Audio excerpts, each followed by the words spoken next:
بسم اللہ الرحمن الرحیم. محترم ناظرین السلام علیکم. آج کا ہمارا واقعہ ہے کربلا کی جنگ.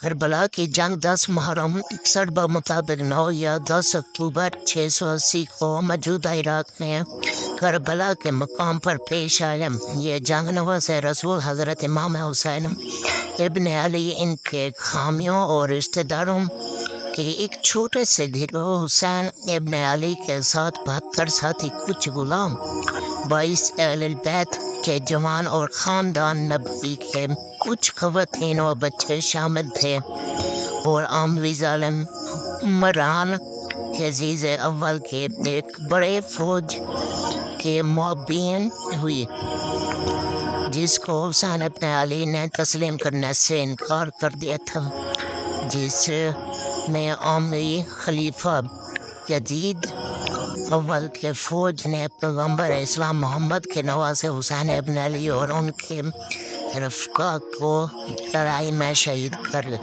دیا. حرم حسین کے خیموں کو لوٹ لیا اور بالآخر آگ لگا دی گئی. عمر بن سعد کے فوج نے کربلا کے صحرا میں مقتولین کی لاشیں چھوڑ دی.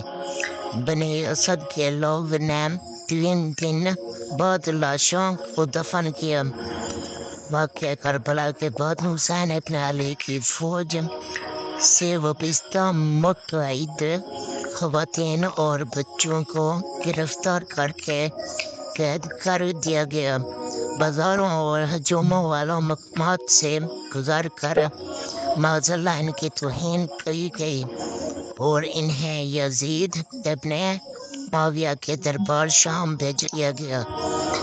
جنگ میں شہادت کے بعد حضرت امام الحسن کو شہید الشہداء کے لقب سے پکارا جاتا ہے.